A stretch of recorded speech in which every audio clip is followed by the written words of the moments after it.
Okay, and we're live. So everyone, welcome to the last School of Architecture and Planning Fall 2020 lecture series, Uncharted Territory. We appreciate that you've all showed up for these events, and we're really excited that this first semester went well, and we didn't miss a beat by going online. In fact, this is, I think most people agree, this has been a really satisfying way to share information and knowledge and to engage in discourse. And before we start today, I just want to thank Colleen Sagers for guiding this whole process all this semester and being the master of the Zoom and making sure that our broadcast winds up on YouTube as well. So thank you, Colleen. I also want to thank, I don't know if he's in the audience, Evan Richardson, our do everything person at School of Architecture and Planning. Obviously, we wouldn't be doing this without Evan's help as well. So today is our last lecture, and we'll surely have another lecture series in the spring. And so just look for that announcement sometime in early to mid-January. Today, we're fortunate enough to have Chris Ryer, who's the director of the Baltimore Department of Planning. And Chris began working in community development over 30 years ago as an intern with the planning department. And after 10 years as a community planner with the department, he moved to the not-for-profit sector, where he worked with the Trust for Public Land and a community-based organization in Southwest Baltimore. 2002, he returned to the planning department, where he served as chief of comprehensive planning and deputy director. After a short period at the Maryland Department of Housing and Community Development, he served as the director of the Southeast Community Development Corporation for over 10 years before returning to the planning department as director in 2019. So we've got someone here who's done a lot of stuff in Baltimore. Everyone, it's my pleasure to introduce Chris Ryer. Chris, the floor is yours. Thank you. We do stuff. That's what planners do. We have a sign on the wall in the hallway. It says, planning is doing stuff. So thank you for having me today. I was asked to give a brief talk about what the department was doing during the pandemic, and I will do that. But I also want to make myself available to explain how the department is organized in general, what sort of career paths we have here, what sort of specialties we have in the department, and any other questions you may ask. But for now, I will start with the pandemic. The Baltimore Planning Department has something called the Office of Sustainability in it, and the Office of Sustainability defines itself very broadly. It defines itself not just as an environmental organization, sorry, the lights go out here, but also integrates social equity and economic prosperity into it. And one of its first programs was a food policy unit, and that's what we're going to talk about today. Baltimore City, I'm going to share my screen now, actually, is relatively unique in that it was one of the first major cities in the country, and in fact in the Western world, to create a food policy and planning division in it. And that's what I'm going to be talking about today. The Food Policy Initiative, let me see if I can, there we go. Hi, Chris, I'm sorry. Your presentation's not showing yet. Can you try again? Not showing. Yeah.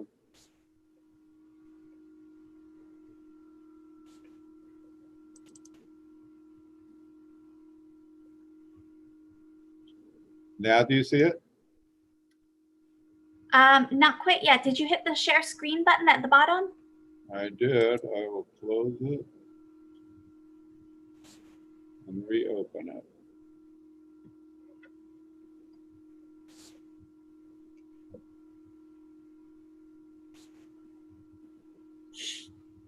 It's being very creaky here.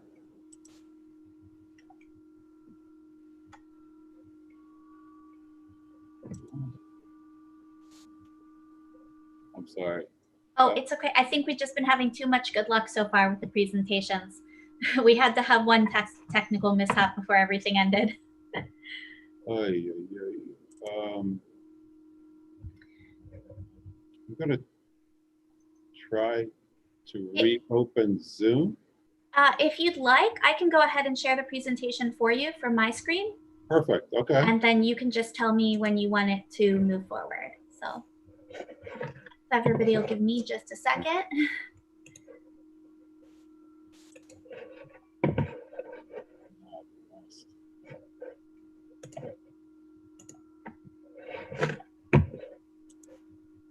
Okay, there we go. Everybody can see that?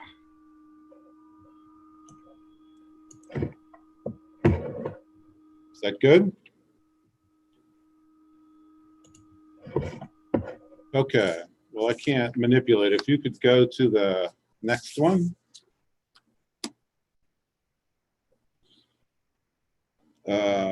Okay. Food Policy Initiative. It was started about 10 years ago. So we have a strong staff of 5 people here, all but one of which have been here for quite a while. They oversee the Food Policy Initiative. As you see here, it's an interagency collaborative with many city agencies. Probably one of the main ones is the City Health Department, but the Baltimore City Schools is part of it. The Mayor's Office is part of it. A number of Department of Housing, Community Development, a number of them are a total of 19 agencies.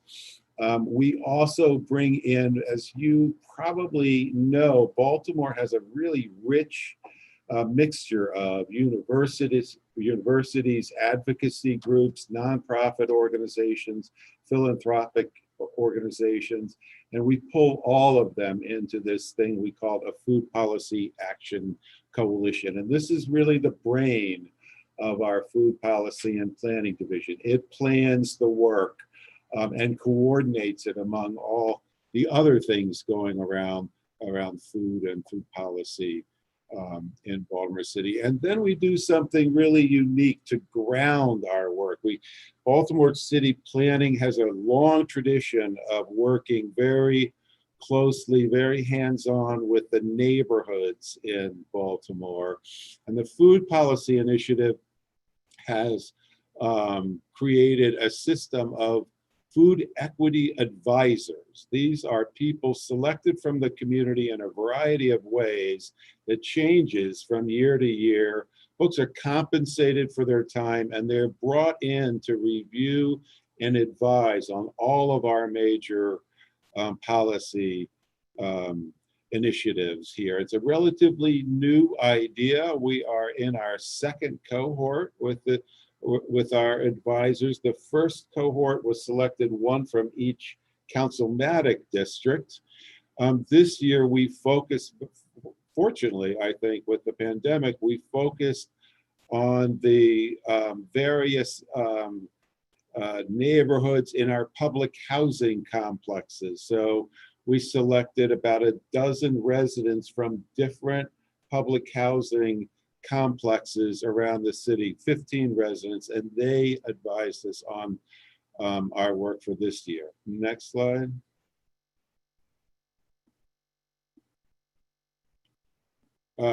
Next slide. As I said today, the issue is talking about the COVID emergency food response. So one thing a lot of planners don't realize is that in most planning offices sits the emergency planning work of a city. So You see on television, you see hurricanes and disasters and things like that. And those are usually administered by almost a paramilitary system to get the resources and rescue people from rooftops or fires or what have you. But there's a lot of planning that goes into that. And you often hear about the Federal Emergency Management Agency, FEMA, that reimburses local governments for their costs during an emergency. And you can't be reimbursed unless you have a plan. And planning departments and planners all over the country often perform this service for their jurisdiction. And in Baltimore, we do it. It's a separate part of the Office of Sustainability that every 5 years submits an update to our emergency plan to FEMA for their approval. And then there are a variety of agencies in the city that implement it. In Baltimore now, the fire department is the lead agency for implementation.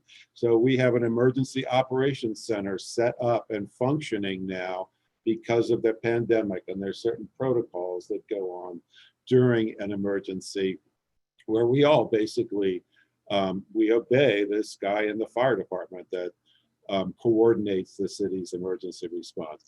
In reality, I will say, as a citizen of Baltimore, as I hope many of you are, while you may think the mayor runs the city of Baltimore, but actually for the last 9 months, the health commissioner's been running the city of Baltimore because we all listen to her. She really has the greatest breadth and depth of knowledge during this pandemic, and she has been invaluable in guiding the city. And if you look at our numbers, they're much lower than many other places. They're not low enough, but they're much lower than many other places. And I think a lot of that is due to the leadership of the city's health commissioner. However, in a pandemic, in most natural disasters, your strategy is to bring people together into a safe place to provide services. So in a hurricane, you're removing people from an area that may be flooding, or where the electricity may be gone, or or a road would be cut off, or for some reason people are in danger in their home. And so you're moving them to an emergency shelter. It might be a school, it might be a rec center, it could be any number of strongly built facilities that you bring people to provide safety. And that's typically, from a food policy standpoint, where you provide your services. That's where you deliver your meals and your emergency food rations and things like that. But you can't do that in a pandemic. That's the exact opposite of what you can do. You cannot bring people together in a pandemic. So all of our emergency planning had been built around a strategy of bringing people together. And suddenly, with no notice, we had to create another system. Next slide. Kelly, next slide, please. One of the first things that the food policy group did while we were getting organized was to look at our overall food insecurity that is very, very high in Baltimore.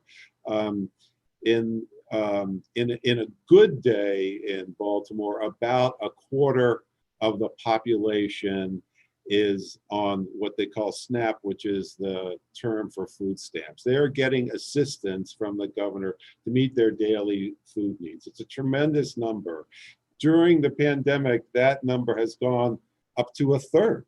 From a quarter of the city to a third of the city is now receiving food assistance from the federal government. This is a big number. This is a number that supports a lot of family. It's a number that supports a lot of businesses in the city.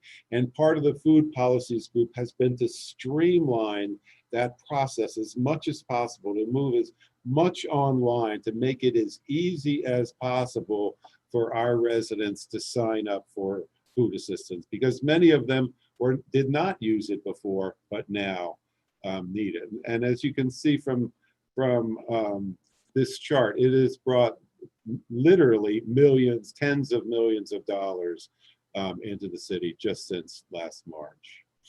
Next slide.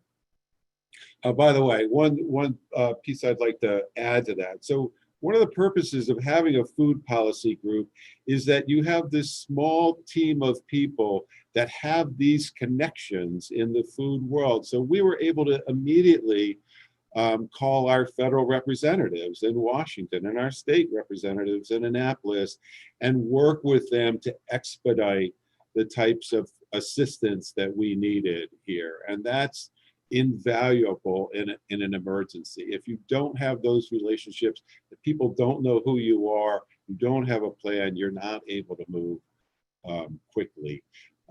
This slide is showing some of our mapping work. If you're a planner, you know, you live and die by your maps. And I'm trying to show here how our mapping has changed during this pandemic. So originally you probably heard the term food desert. That's been very popular for the last 10 years or so. We have stopped using that term lately, and we use something called a priority area. And in red, you will, on the left-hand map, you see parts of the city that struggle with access to healthy foods. There's a transportation issue usually, and a location issue of whether it be a regular grocery store that has full-service produce and meat or what have you. But the areas in red struggle with access. During the pandemic, we changed our definition of food desert to look at where people were receiving SNAP, where they were receiving food stamp assistance. And as you can see with the map on the right, it's much broader than we had been, much broader area than we had been looking at in the past. And it's a big area, and many more people were impacted by this that were impacted before the pandemic. You see the numbers, 146,000 versus 188,000. Next slide. So what do you do when you can't bring people together to provide them with food? You have to distribute the food to them. So that's what we did. We literally did it over a 2-week period. So in a 2-week period, we set up a massive, essentially meal distribution system. We used our infrastructure in schools and rec centers and community sites, and we created a method of delivering food to these sites for people to pick up from the sites. They could not stay there. We had to use our PPE and all of our pandemic standards. People could pick up meals at these sites. At this point, remember, the traditional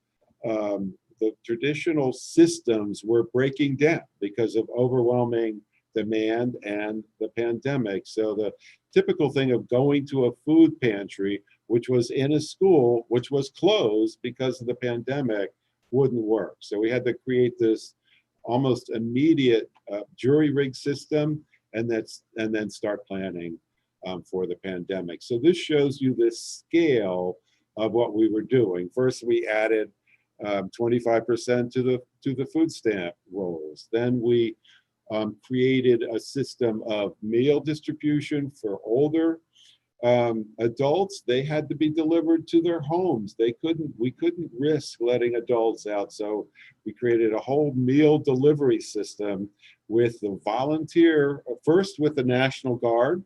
That was the initial, maybe 6 weeks was with the National Guard, was delivering food.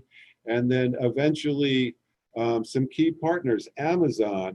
People love to hate Amazon, but for 5 months, Amazon provided free delivery all over the city through its delivery services. And then finally, the Salvation Army. We now have a contract with the Salvation Army. So we had to keep seniors in their homes. We didn't want them coming out of their homes in a pandemic.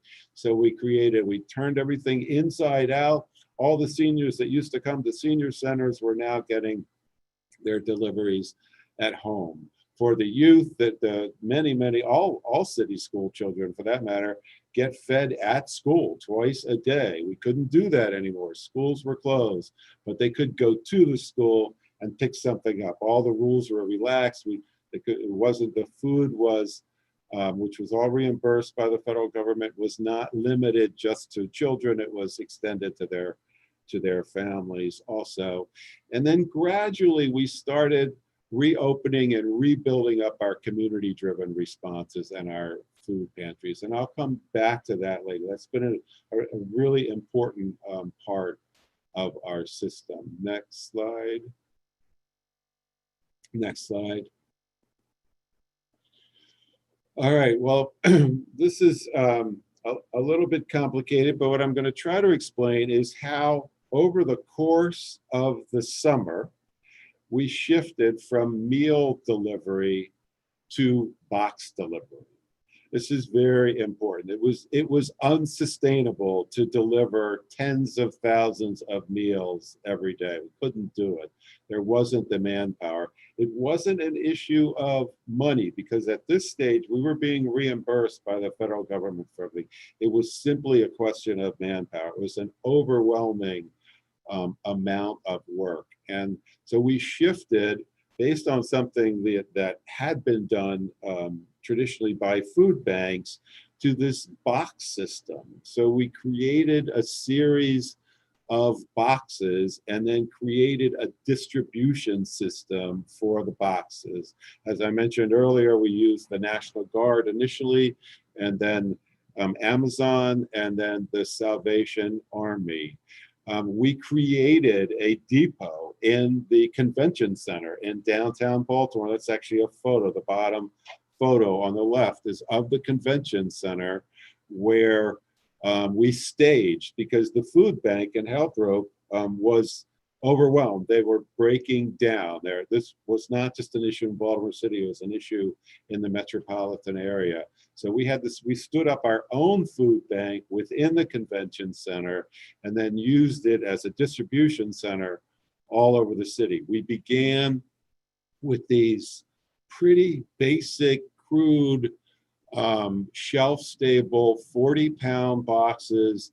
They were like canned goods. Shelf-stable means they'll last for a while. They won't spoil quickly.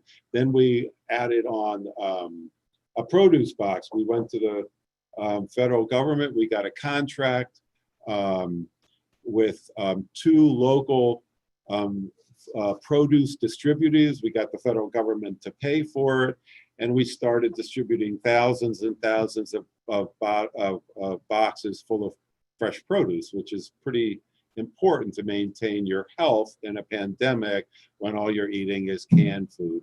And then eventually we shifted we maintained the produce boxes and shifted the shelf-stable boxes to a more wholesome type of food. So the sequence went from the emergency response in the beginning was meal delivery, and then over the summer we shifted to box delivery. Next slide, and this shows you some of the numbers. We didn't neglect our community partners either. We have an extensive system of urban gardens and urban farms in Baltimore. All of them geared up. That was a really fortunate thing with the pandemic. That was a safe activity. It was an outside activity. It was the right time of year. And with support from our office and a number of others, a lot of the urban gardens and urban farms were able to increase their production. We were also able to provide funding for them, PPE for them, all the supplies that they needed to ramp up during this pandemic. Next slide. Going back to the SNAP. So this is the bucket of federal support that's provided to the city and is still provided to the city.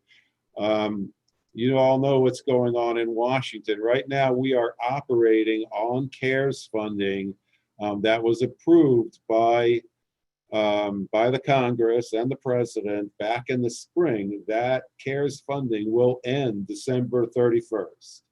Anything after that, at this point, if FEMA won't pay for it, and they don't pay the full amount, they only pay 3/4 of it, we will pay for it. But at this point, we're still on CARES funding, and we're still able to get reimbursed for our expenses. That may change. Well, it will definitely change. We'll see what will happen when there's a new administration in Washington. We can only hope, because the city is a little broke. Our income went down substantially during this pandemic, and our expenses went up. So what's some of the federal relief? You heard about the unemployment supplement, the emergency allotment, that's care funding, the first item here. There's a secondary line it's a little credit card that's provided to public school students that had $300 on it. They could use it to buy food. We reinstituted a summer program that you may know that the city employs through its Youth Works program, thousands of kids over the summer. They were cut off because most of those employment sources weren't functioning during the summer, but we were able to provide a food supplement to those youth. And then we ramped up and expedited the online SNAP, particularly with these 3 vendors. So this, on May 28th, which is literally 6 weeks after the pandemic really hurt, we got an online SNAP system up and going. And then we had to deal with internet access for our citizens, but they were much better off than they were before. Next slide. Trying to wrap up here. So here are some links if you would like more information. This we published something called a food environment brief from the Food Policy and Planning Office. We will, in about 2 weeks, we will publish a brief for each councilmatic district in the city. There are 14 councilmatic districts. So depending on where you live, you'll be able to see what we're doing. You'll also be able to see what kind of SNAP enrollment you have in your area, and you'll be able to see all the where the meal delivery are, the box delivery are, the urban agriculture, all the resources in your community you'll be able to see on these briefs. We're revising them all because we have a new city council that will be sworn in 2.5 weeks. So we're preparing sort of a fresh start for, I believe there are 5 new council people as well as the existing council people. And I think that's the last slide. If you could check, Colleen. Yeah. This is the director of our food policy unit, but I'll be happy to provide her information to people if they have more questions. So with that, I'll stop and open it up to questions. Thank you, Chris. Thank you. We're glad to see that the city is doing these vital functions because of COVID, but in spite of COVID as well. The floor is open here, and I had one question, and then we'll open it up. What about urban development projects? Maybe you could give us a kind of, Sure. The kind of things that we associate with the planning department. Have these continued? Are there, maybe you could comment on the major initiatives and if they've hit any hiccups? I mean, I leave it up to you to fill in on that. Well, you may or may not know the the department supports 3 volunteer commissions. The Planning Commission itself, the Historic Commission, which in Baltimore is called the Commission on Historic and Architectural Preservation, or CHAP for short, and the Sustainability Commission.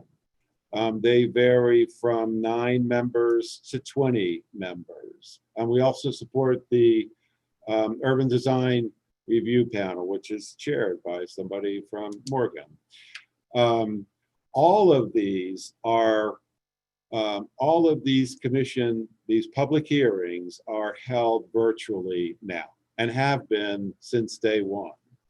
The platform is a little, we're on Zoom here. In the very beginning, the city IT office made a decision that we were not to use Zoom. Evidently, it was being sabotaged in public hearings around the country. So we use a platform called WebEx. We use a Microsoft platform called Teams for meetings, but we use WebEx for public hearings. We have not missed a hearing yet. Not only have we not missed a hearing yet, but we are getting higher levels of participation virtually than we were in person. Now, a percentage of Baltimore does not have internet access or does not have access to the technology, so they are not able to participate. So it's not an even distribution of participation. It's much less even, I think. Nevertheless, I mean, I spent years coming to this department, and the joke used to be it takes 2 hours and $20 to come to a public hearing at the Department of Planning, and I think that's still true. So it does open up access a little bit for some people. The permit system is functioning. I'm not gonna say it's functioning perfectly, but it is functioning. People are pulling permits, they're getting inspections. I think it's, I know, I've heard the complaints, it's taking longer than it normally does, and probably longer than it should, but the permit system is working. And certainly all the public hearings, which are the way we manage our development projects, through WebEx or through Microsoft Teams. All of that seems to be working fairly well, with the caveat that some people are excluded by the technology. Now we are working with our IT office to hopefully introduce a hybrid. We think the technology is there. What we want to be able to do is offer both an in-person hearing that's connected to a virtual hearing, so that people that are here in the building can see the virtual hearing, and people in the virtual hearing can see the people in the building. We hope to have cost estimates for that in the next 4 to 6 weeks, I guess. We'll see. We still have to manage the cleaning of the spaces and the disinfecting and all that. And there's a lot of discussion about creating one hearing room in the city for all the agencies. So we're not there yet. We don't have cost estimates and all that. But that is how the city is functioning with its development review process. And I will say that there has been a drop off lately. I think it might have had it was caused more by the economy than by the pandemic. Of course, the economy is caused by the pandemic, but our volume was high. Like, development activity did not slow down, and certainly didn't stop in Baltimore during the pandemic, with the caveat that it has been a little slower this fall. And I think that's just the overall economic impact of the pandemic. That's a long answer to a short question. Yeah, so we have some questions on the chat. Maybe we'll hit a few of these, and then people can also raise their hand and talk. But we have a question here on the future of the Galleria and Harbor Place structures, and your perspective on the growing vacancies in the commercial district, particularly the power plant. And this question asker notes the loss of Barnes and Nobles, Chipotle, and other businesses. So what can Baltimoreans expect in the future, or what should they expect in the future for the Galleria and Harbor Place? Well, as you, I'm going to make this a long answer also.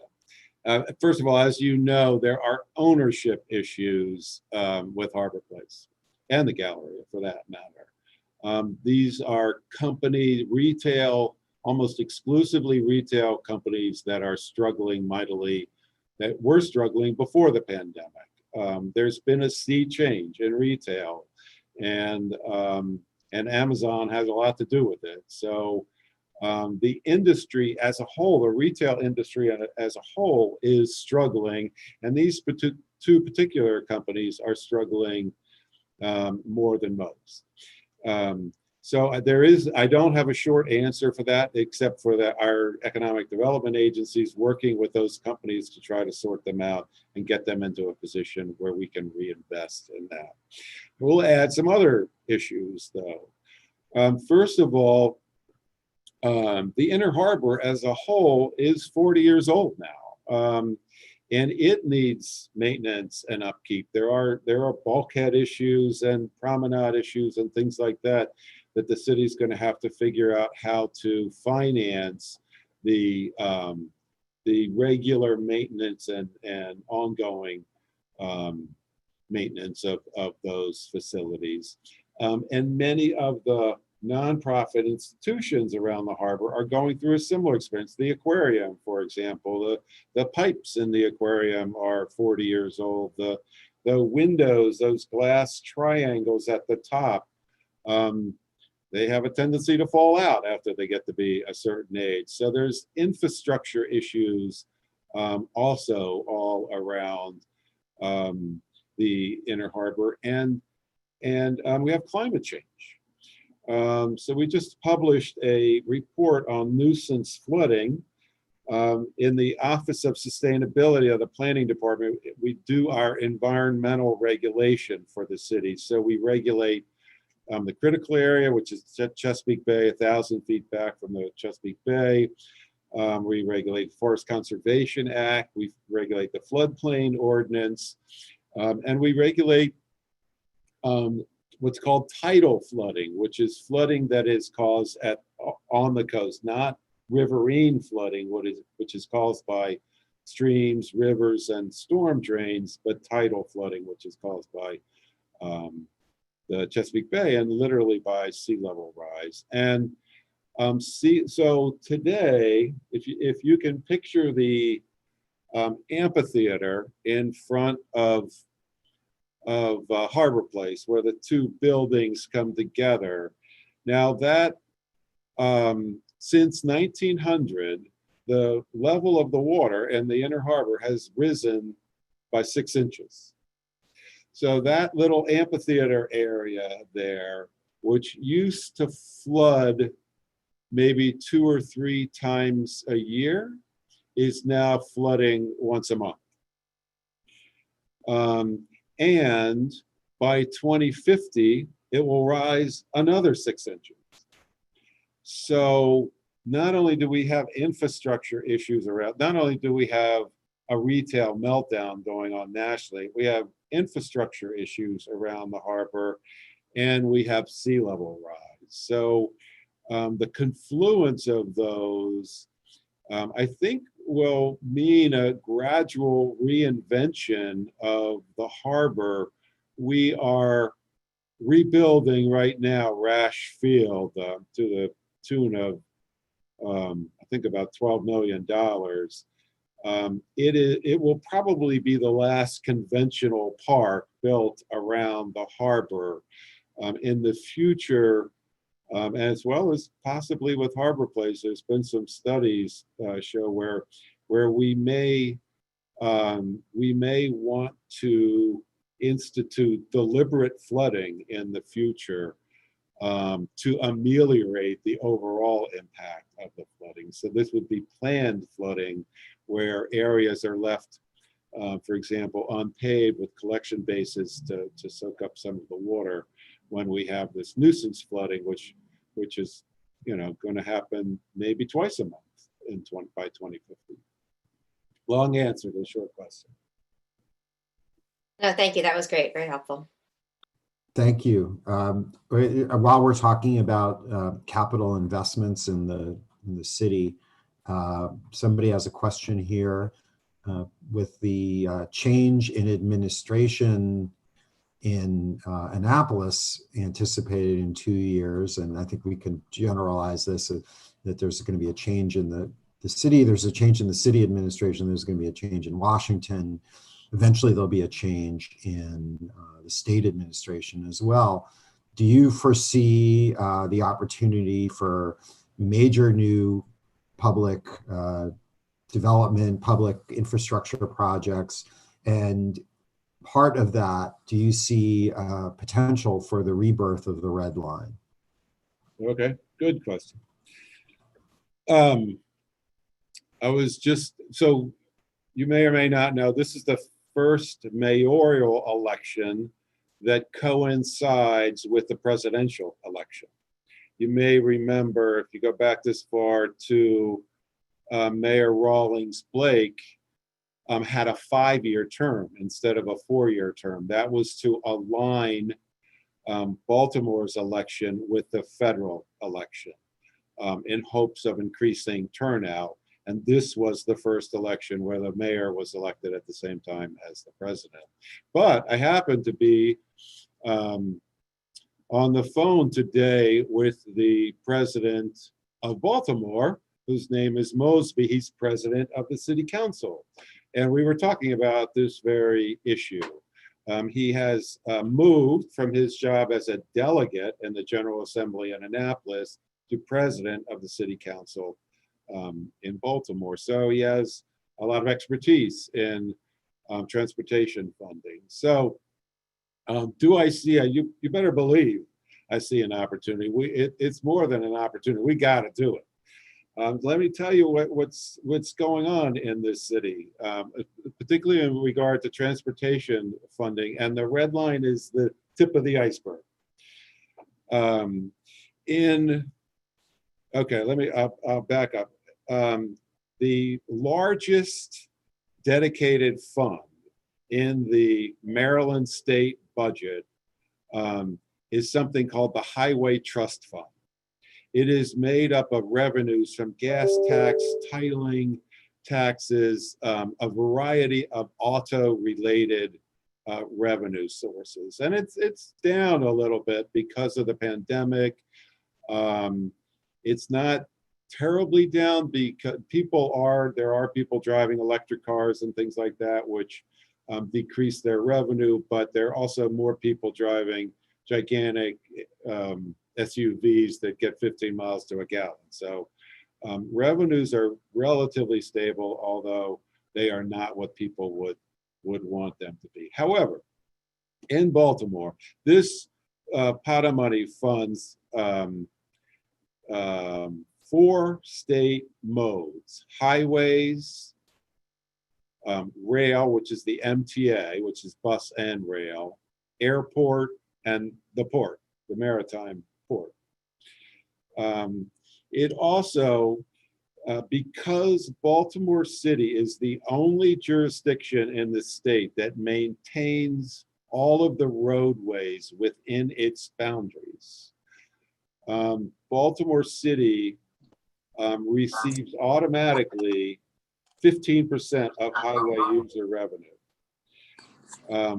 And then another 15% goes to the 24 counties that make up Maryland. That's historically how the Highway Trust Fund was set up.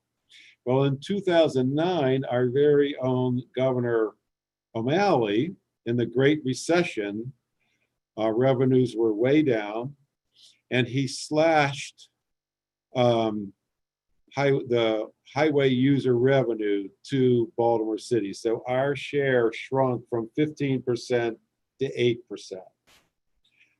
The red line was not slashed. The red line was kept in the budget at that time.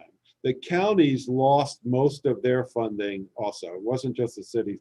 Counties basically lost all of theirs. We lost half of ours, but that was a big cap. That's our transportation department. That money to Baltimore City amounted to approximately $100 million a year. This is separate from the red line, which is in the state budget, not the city budget. $100 million.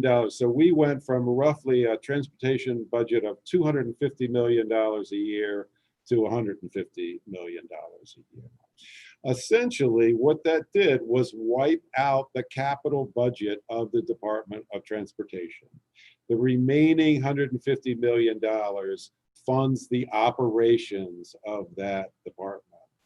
So the operations is maintenance now, right? Operations is not major new construction. Operations is maintenance. So I tell people, if you want to see a city that has lost $1 billion in transportation capital over the last 10 years and is running a city off of its maintenance department, look out the window, because that's what Baltimore looks like now. It has lost over $1 billion in transportation infrastructure funds in the last 10 years. Governor Hogan, once the recession was over, had a chance to put that money back, but he didn't. Not only did he cancel the red line, but the funding for the red line, 90% of it went to highway projects that cannot be built in Baltimore City because the state doesn't do highway projects in Baltimore City. 10% of it went to the MTA for their rebranding. You might remember the whole City Link rebranding system. They adjusted the routes and painted the buses and did a few other minor things that they could afford to do, but it was a relatively minor effort. The rest of that money from the red line went into road projects, and road projects only that by definition couldn't be built in Baltimore City. So they went only to the counties. Now, if that doesn't make you mad, I'll tell you one more story. In 2005, 2006, the MTA was headed by an engineer who's now a very talented man who's now the head of WMATA, the Metro in Washington. He did a master plan for the MARC system. It was a 30-year plan to upgrade the MARC system to a modern commuter rail. You might know now the MARC system is a little bit jury-rigged. It's running on CSX tracks and Amtrak tracks. We own the cars, they own the rails. There's frequent breakdowns. There are not enough tracks, so when something breaks down, it causes a delay down the road. Anyway, they did a plan that was instituted from 2005 to 2030. It cost $2 billion. And for the time period between 2015 and 2020, the MARC system had to spend approximately $1 billion. It was a big lift. It was like the hump in a bell curve. And this was when the red line was canceled. And so the state administration chose not only to cancel the red line, they also chose not to put that money into the MARC system, which had a plan, had a work plan, and was ready to receive that money to upgrade its system, and instead put it into highways scattered around the state. So do I think the red line will come back? I think not for a while.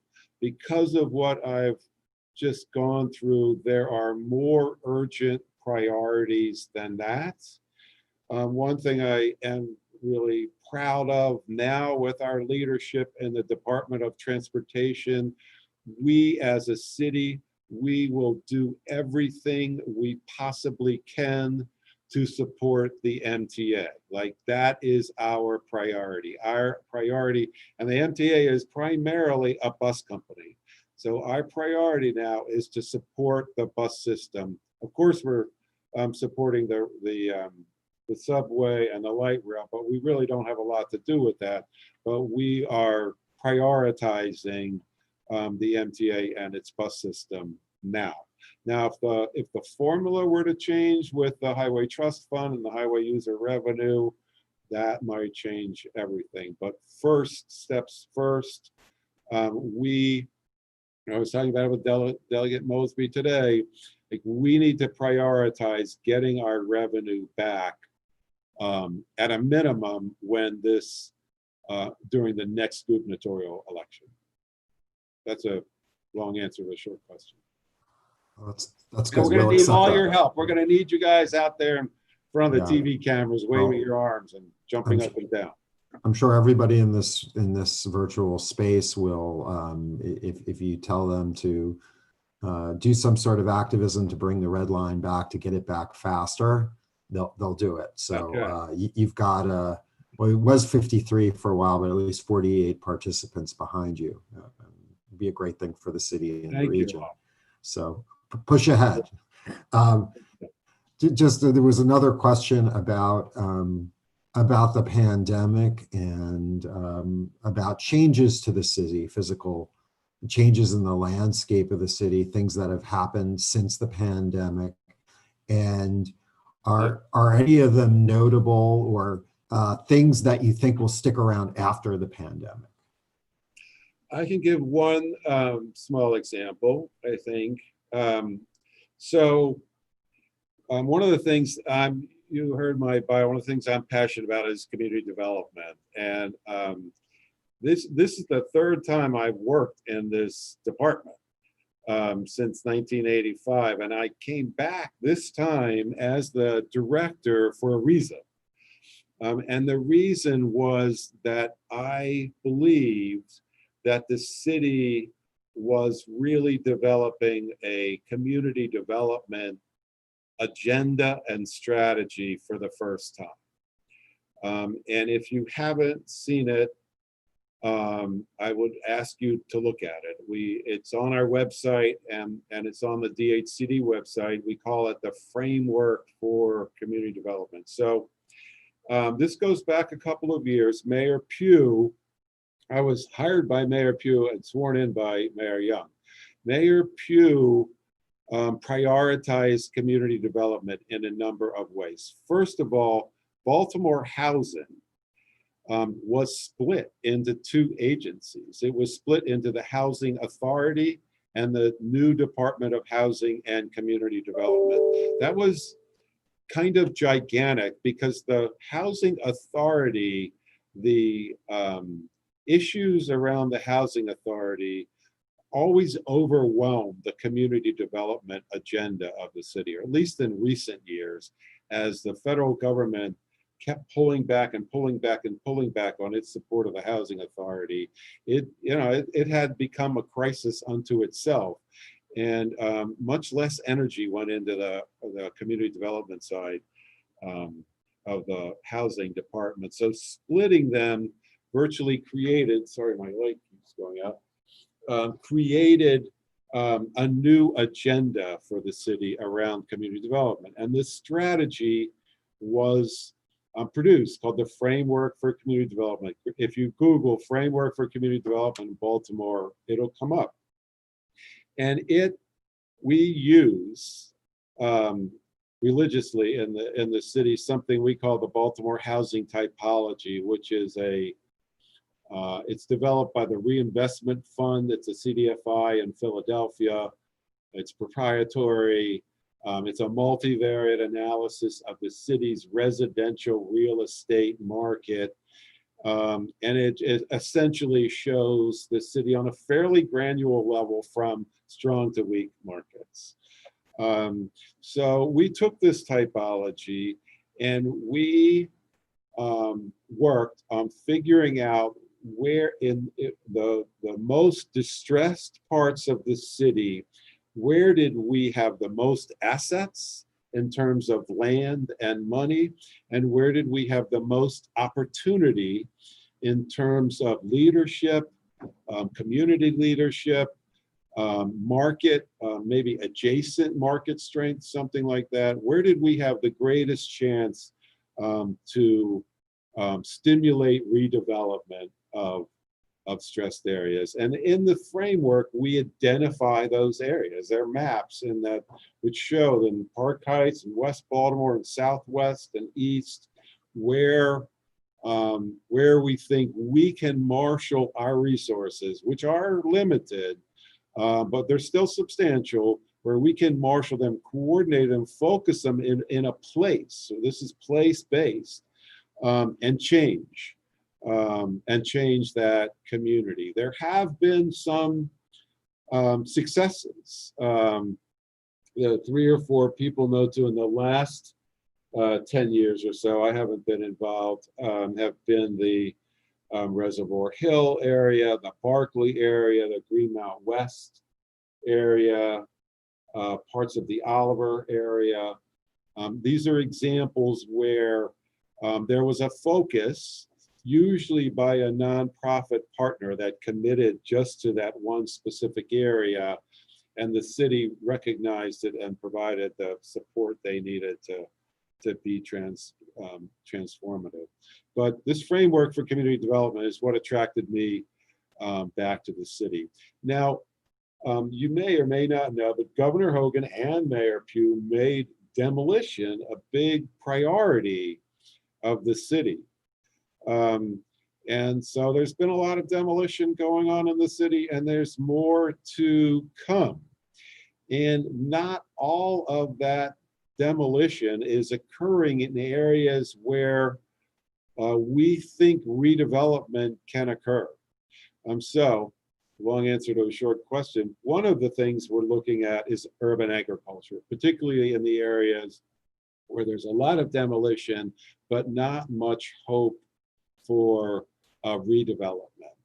And so we have a team of people looking at that for where there's community interest, where there's leadership, where there's good land, where there's good soil, where there's contiguous parcels, where there are resources like water or sunlight or what have you, to create opportunities for semi-permanent urban agriculture, because nobody wants to do all this work for 1 year. They want to do it for 5 years or 10 years or 15 years. So that is one physical change that directly came out of the pandemic, is an urgency and an increase in stress on urban agriculture in the city. Yeah, so just a quick follow-up, and we're just at 5 now, and if maybe we can get you to stick around for just a couple more minutes. We know you have to write that grant, but about demolition, I know there's a lot of students and faculty and professionals in this room who, have frankly scratched their heads about so much emphasis on demolition. It's not a new thing. It's been going on for decades. And I think many of us are wondering, when will the city and state's demolition programs, and we know that most of the recent demolitions come from the state programs, when will it reach its natural endpoint? I mean, it seems like the more, and I'm not sure if the numbers to back me up on this, but the more that's demolished, the more there's a need to demolish more. And there are certainly spots on the west side that, where there's really nice, potentially nice, although albeit expensive to preserve, blocks of houses that could be reknit back into the fabric again, or at least mothballed until there's a market for it. Maybe you could comment on that. Yeah. So that's what the framework for community development is for. I'll explain. So what we have done is we have this Rube Goldberg model here. It's sort of breaking our computers down, but in our development areas, we have a series of inputs. So demolition's only one of them. We do stabilization, which typically means putting a roof on a building to keep it from falling down. We do relocation. We move people out of a house into a better area. We provide home ownership subsidies. We help a homeowner that might not be able to afford a new home with extra money to buy something that they couldn't normally afford. We have developer subsidies when he can't make enough money, we can't sell a house for as much money as he puts into it. We write down some of the costs. We have all these tools, block grant funds, core money from the state, and we put all these resources into the model, and then we send our community planners out to these impact investment areas, these redevelopment areas, and they sit down with the neighborhood and they develop a detailed plan of what they want to see in their neighborhood. I'll give you an example, a very simplified example, but we have neighborhoods out. There's a neighborhood I won't name in East Baltimore that has a home ownership rate of less than 30% and has a vacancy rate of greater than 50%. So if you just, your guys are in planning school, what's a stable neighborhood look like? Pull a number out of thin air. Well, we pulled a number out of thin air. We said a stable neighborhood is 50% is half homeowner. That's going to be our goal. For sake of argument, we want half the neighborhood to be owner occupants and half the neighborhood to be renter. Nobody could really argue with that. Well, in this particular neighborhood, when less than 30% of the occupied units are homeowner and over half the neighborhood's already demolished, you can see, if you run the numbers, you can see that you have to build, in that particular neighborhood, you had to build 700 new owner occupied units. And for every rental unit you built, then you had to build 701 or 702 owner occupied units. So when will the demolition end? The demolition will end when we have an articulated, widely accepted growth strategy. So you may remember Mayor Rawlings Blake pulled a number out of thin air. It turns out historically she pulled 10,000 households out of thin air. We were gonna strive to add 10,000 households, and it worked. I worked for a CDC at the time, and it gave the whole city a goal to work towards. And as you probably know, 9 out of 10 of every new housing units are built by the private sector, not the public sector. So anything that galvanizes and motivates the private sector is the biggest bang for your buck. So we have been quietly working, and I hope it will be announced shortly by the new mayor, a new growth goal based on research, based on what we think the city can do, and where and how we can make that goal. That is the only thing that will turn around the population decline that underlies the demo issue. If you look at the numbers since 2015, we were stable up until 2015. In 2015, for whatever reason, we took a dive, and we've lost about 3,000 people a year since 2015. And the latest census was really flawed by the way the president acted, but I think that it will happen at least one more year, that we will see that population decline. We do have many other tools than demolition, though, but keep in the back of your mind, the more the subsidy you need, the harder it is. So our model is built on finding areas where we have assets or we have adjacent markets or something like that to build on, to minimize the subsidy, to increase the amount of development we can do. Great, thank you. We'll take one more question and then we'll wrap it up. And I know a lot of people put stuff on chat. I didn't Yeah, let necessarily, me, I tried to get through it, but maybe somebody wants to just raise their hand and verbally ask the question without me transposing it. Somebody have another question out there? Last one. You should be able to unmute yourselves. So if you want to ask your Yeah, question, you can just go let ahead. it fly. Some brave soul, go ahead and let it fly. there are a couple about the pandemic. There's a Meals on Wheels question. They are one of our vendors. They are limited in terms of their capacity, and that's one of the reasons why we brought in all these other vendors to supplement them, including Salvation Army, Amazon, and the National Guard. And we haven't had a chance to really look around yet. We've been a little busy with this food distribution system in the pandemic, but as things slow down a little bit, we'll be able to talk to other cities and see what they've been doing. I have no doubt that we're ahead of most of them, to be honest. Okay, any last questions? Anybody?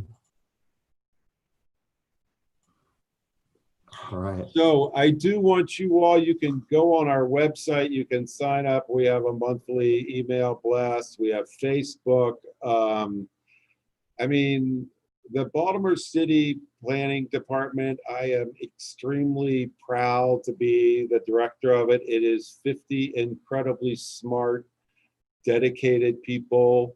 If you're lucky, you might get a chance to work here. We really want you to apply here if you see a position. You know the city more and you know the profession more than almost anybody else. So please follow us to the best of your ability. Contact us. There are internships going out regularly. I have promised Dan that we would try to ramp up our internship program. We are trying to do that now. We're like you can imagine, we're having budgetary issues this year because of COVID. So it might take another year to do that. But I'm really serious about that. Please keep an eye on us, and you can learn about what we do through our website. Lots of resources. It's a pretty good website. And I also noticed on the screen, Evan Richardson. If you want to know anything about community development, ask his wife. She's one of the experts in the city. We used to be peers for many years. I took this job because I want to bring that community development experience to the planning department. A lot of planners were telling me they wanted to do that. They thought we could do more. And now that I'm here, we are doing more. And so please keep track of us. Thanks. Well, fantastic. Thanks so much, Chris, for coming and sharing with us about what's going on in the department. And obviously, we're all invested, and we wish you the best of success. And again, thanks to everyone. Thanks to Evan Richardson. Thanks to Colleen Sagers, and thanks to everyone who's come out and participated in these events. And have a happy Thanksgiving, everyone. And we'll see you again soon. Bye.